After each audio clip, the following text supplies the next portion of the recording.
இது தொடர்பாக பேசுவதற்காக நம்மோடு பாஜக மாநில துணைத் தலைவர் திரு கருண் நாகராஜன் நம்மோடு இணைந்திருக்கிறார். சார் வணக்கம். சிபிஐ அமலாக்கத்துறை வரிசையில தற்போது தணிக்கை வாரியத்தையும் கைப்பாவையா யூஸ் பண்றாங்க அப்படிங்கிற ஒரு குற்றச்சாட்டை காங்கிரஸ் முன்வைத்திருக்கு. ஜனநாயகன் பராசக்தி வெளியாவதுல சிக்கல்ல ஏற்பட்டிருக்கக்கூடிய பின்னணியில பாஜக இருக்குங்கிற ஒரு குற்றச்சாட்டை நீங்க எப்படி பாக்குறீங்க? அப்பட்டமான பொய் பித்தலாட்டம் அரசியல் காரணத்திற்காக உள்நோக்கத்தோட வஞ்சகத்தோட சொல்லக்கூடிய காரணம் நான் பார்க்கிறேன். வருஷத்துக்கு 1000 படம் வெளிவருது, 1000 படம் தணிக்கைக்கு போகுது, பல 100 படங்கள் தணிக்கை நிறுத்தி வைக்கிறாங்க, சில சீனை மாத்த சொல்றாங்க, வன்முறை காட்சிகளை எடுக்க சொல்றாங்க, சில தப்பான விஷயங்கள் இருந்தா அதை ஏ கொடுக்குறாங்க, அப்புறம் யூஏ கொடுக்குறாங்க. இதெல்லாம் வழக்கமா நடந்துகிட்டு இருக்குங்க. தணிக்கை வாரியத்துல போய் உட்காந்து யார் வேலை பார்த்துட்டு இருப்பாங்களா? ஜனநாயகம் மட்டும்தான் அரசியல் இருப்பீங்க. பராசக்தின்னு இப்போ ஒரு விஷயம் வந்திருக்கு. அதனுடைய டைரக்டர் சுதா கங்காரா சொல்றாங்க, நீங்க தணிக்கை வாரியத்தில் இருக்கிறவங்க யாரையும் எந்த குறையும் சொல்லாங்க, அவ்வளவு படத்தை ரசிச்சு பார்த்தாங்க, அவங்க மறுதணிக்கைக்கு நாங்க போறோம் அப்படின்னு அவங்க ஒரு பக்கம் சொல்றாங்க. அதையும் நீங்க கணக்குல எடுத்துக்கங்க. யதார்த்தமா நடக்கிற விஷயம் விஸ்வரூபம் படம் தணிக்கை முடிஞ்சு வெளியில தியேட்டர்ல போட முடியாத தகராறு நடந்துச்சு. எப்படி எல்லாம் நடந்துச்சுங்கிறத நம்ம பார்த்தோம். இது அந்த காலத்துல உலக சுற்று வாலிபத்துல இருந்து இந்த பிரச்சனையை பார்த்தா, அது தணிக்கைக்கு பிறகு வெளியிட முடியாத பிரச்சனைகள்லாம் இருந்தது, பாதுகாப்பு கொடுக்க முடியாத பிரச்சனைகள்லாம் இருந்தது. தணிக்கையில வழக்கமா இந்த மாதிரி சில விஷயங்களை மாத்துங்க, அதுல வன்முறை காட்சிகள் அதிகம் இருக்கா, அதுல பயன்படுத்திருக்கிற பொருட்கள், பயன்படுத்திருக்கிற மிருகங்கள், பயன்படுத்திருக்கிற கருவிகள், இதெல்லாம் கூட அதுல இருக்கு. ஒவ்வொன்றுக்கும் ஒரு அனுமதி வாங்க வேண்டியிருக்கு. ஒரு நாய் ஒரு டாக் ஒரு படத்துல நடிச்சா நீங்க அனிமல் வெல்ஃபேர் போர்டுல அதுக்கு நீங்க அனுமதி வாங்கணும். இந்த மாதிரி எத்தனையோ விஷயங்கள் அதெல்லாம் தெரியாம வெளியே உட்காந்து அரசியல் பேசிட்டு பொழுதுபோக்காம அவர் விஜய்க்கு எதிராக ஜனநாயகன் படத்தை மட்டும் வச்சு ஒரு அரசியல் பண்ண முடியுமாங்க நாட்டுல? காங்கிரஸ் பொழுது போகல. அவங்க முதல்ல காங்கிரஸ் திமுக சண்டையை முதல்ல தீர்க்க சொல்லுங்க. அங்க ஒரே குழப்பமா இருக்கு. அந்த குழப்பத்தை மறைக்கிறதுக்கு விஜய் பத்தி ஜனநாயகனை பத்தி பேசிட்டு இருக்காங்க. என்ன நடந்திருக்கு, தணிக்கையில் என்ன சொல்லியிருக்காங்க, எதை எதிர்த்திருக்காங்க, எதை மாத்த சொல்றாங்க, எதை திருத்த சொல்றாங்கன்னு யாருக்காவது தெரியுமா தமிழ்நாட்டுல? அந்த படத்தோட இயக்குனருக்கும் தணிக்கை வாரிய அதிகாரிகளுக்கும் தெரியும். இல்ல பிஜேபி காரங்க, காங்கிரஸ் காரங்க, திமுக காரங்க ஏன் கேள்வி கேட்கிற உங்களுக்கு கூட தெரியுமா?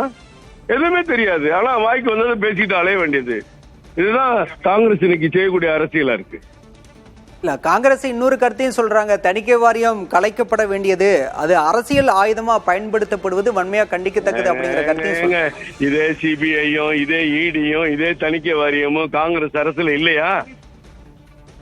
என்ன இடி அன்னைக்கு இருந்துச்சு, இந்தியா பூரா 160 கோடி கைப்பற்றினாங்க, இன்னைக்கு 1,16,000 கோடி கைப்பற்றிருக்காங்க. இதுதான் அன்னைக்கு உள்ள இடிக்கு இன்னைக்கு உள்ள இடிக்கு வித்தியாசம்.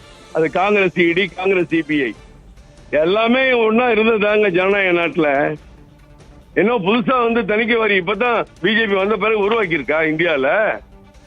சட்டப்படி தானே எல்லாம் இயங்குது, சட்டப்படி தானே அதுக்கு பதில் சொல்லணும், சட்டப்படி தானே கருத்துக்கள் எடுத்து வைக்கணும், சட்டப்படி நடவடிக்கை எடுக்க முடியுங்கிறதுனால அவங்க கோர்ட்டுக்கு போயிருக்காங்க, அவங்க பாத்துக்கிறாங்க. இதுக்கும் பிஜேபிக்கு என்ன சம்பந்தம் இருக்கு? வேற வேலை இல்லை எங்களுக்கு.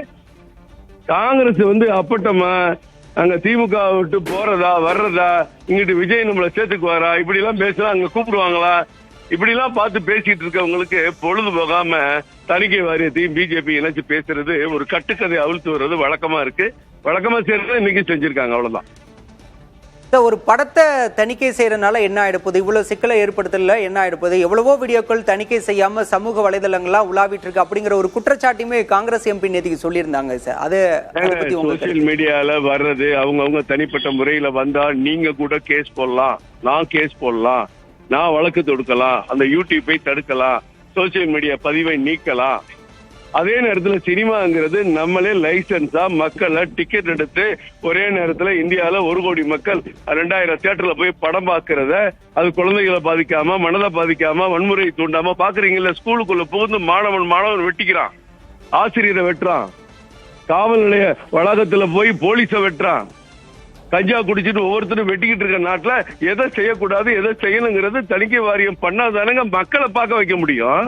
தணிக்கை வாரியமே தேவையில்லைன்னு ஒழிச்சிடலாமா? ஏன் காங்கிரஸ் பார்லிமெண்ட்ல பேச சொல்லுங்களேன், திமுக எம்பிக்களை பேச சொல்லுங்களேன். சினிமால தணிக்கை வேணா என்னெல்லாம் நடக்கும், என்ன கேவலம் நடக்கும், என்ன அராஜகம் நடக்குன்னு உங்களுக்கு தெரியுமா? கற்பனை கூட பண்ணி பார்க்க முடியாத காட்சிகள்லாம் தியேட்டருக்கு வந்துடும். தியேட்டர்லாம் மூடிட்டு போக வேண்டியதுதான். அப்புறம் யாரும் வீட்டுல இருந்து படமாக்க போக முடியாது, குடும்பத்தோட போக முடியாது, பிள்ளைகளை கூட்டிட்டு போக முடியாது.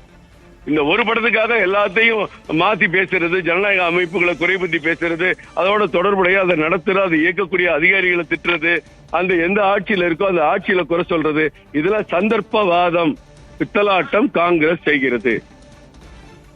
நன்றி திரு கரு நாகராஜன், இணைப்புல உங்களுடைய கருத்துக்களை பகிர்ந்ததற்கு.